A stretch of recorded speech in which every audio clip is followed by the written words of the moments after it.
Күлдәрді көріп тұрып, бұрылмауға Бекеннің дәті бармады. Қанша дегенмен қыз күніндегі ғашығы ғой.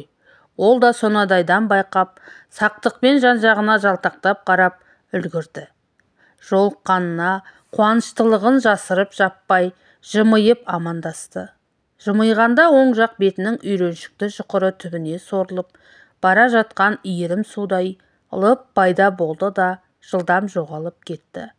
Бұрын мұны көргенде көзі күлім қағып, қабағы бір көтеріп, бір түсіріп, езуін әзер жиып, ернін қымқыра қоятын. Сол қылығынан әлі айнымай, бұрынғысынан толған, бөкселенген әдемі қара торы әйел алдына кеп тұра қалғанда, Бекеннің тұла бойы шымырлап қоя берді. Амансың ба келіншек, келуіңмен. Бекен келіншек дегенді әдейі ерекшелеп айтты. Қыз күнінде сүйгенсің, енді қалайсың дегенді астар барды. Жаны ашығаны ма, әлде жақсы көргетіні ме, аңғартқаны ма? Жүдеусің ғой, деді бетіне Күлдар бір сәт тоқтала қарап. Мейрамға келіп пең, енді қанша боласың? Ертең қайтам, өзіңше? Бір айдай болды, мен осындамын. Күйеуіңде ме? Жоқ, жалғыз өзім. Неге бұлдыр бір күдік ойлап, соны анықтайтындай сыр берер деді ме? Күлдардың бетіне көзінің астымен сырғи қарады. Ол ұзақ әңгіме, күдігіңнің дұрыс дегендей көзі жыпылық етті. Маған айтуға болмай ма? Білгің келсе, кешке баяғы жерге кел. Жарайды.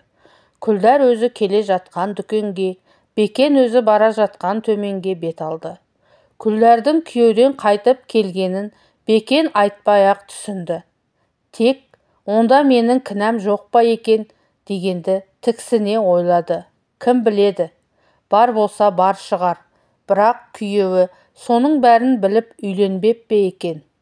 2 жыл жұмыс істемегенді оқуға қабылдамайтын заң шығып, 10-шыны бітіргеннен кейін Бекен 2 жыл қамыс зауытта істеді. Зауыт Жаркенттің астында, Өсек өзенінің ілеге құяр шығыс бетіндетін. Ақжазықпен екі арасы шамамен 35 шақырым. Дәл осындай жазғытұрым шақ еді.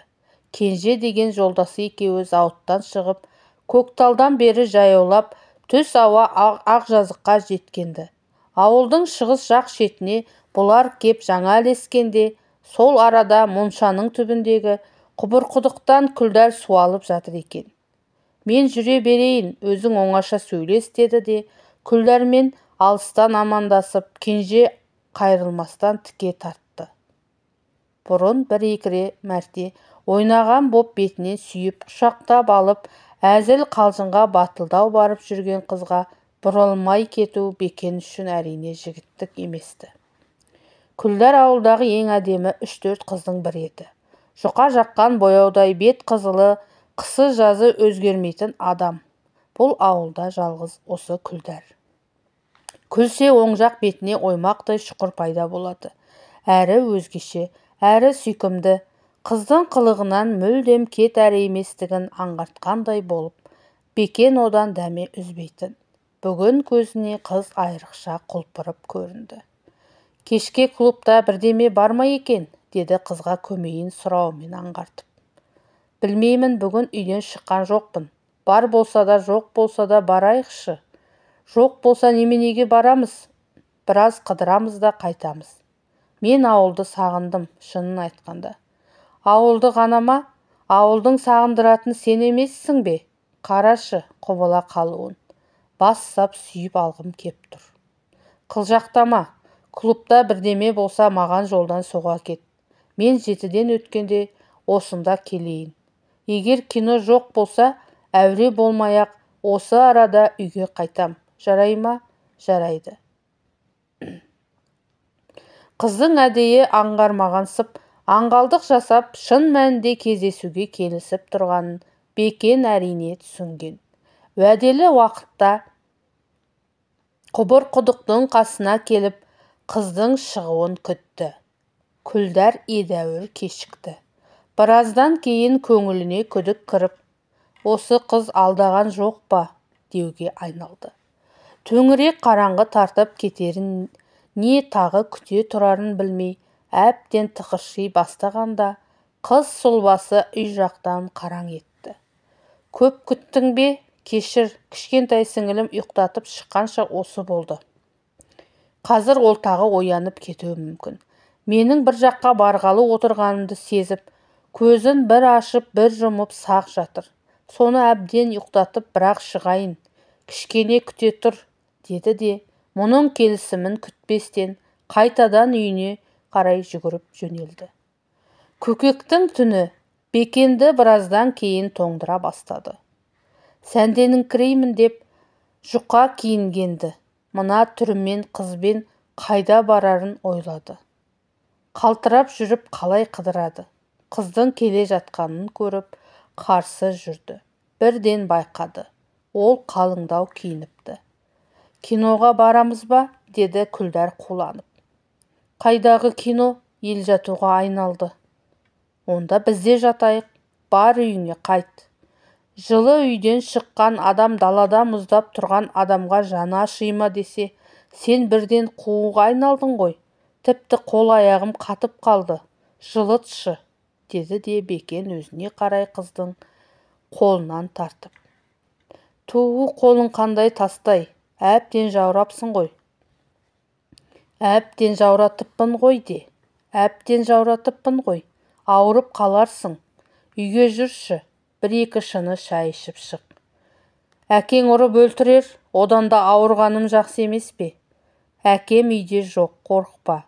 Бәрі Сарыөзекке кеткен. Нағашым қызын ұзатқан. Балаларға қарап мен ғана қалдым. Жүр, жылынып шық. Құшақтасаң да жылынам. Күлдар тартына құшақтатқан бұлқына тұрып сүйгізгенді, артынан иығына басын сүйеп, өзі құшақтады Бекенді. Әлсіз ғана өзіне тартып. Мен ылғи сені күтумен жүрем, деді күбірлеп, күрсіне, сыбырлай. Мен де сөйтем деген жауабы болар.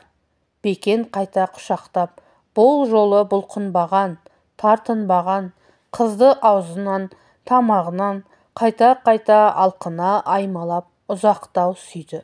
Содан ақыры екеуі үйге кірді.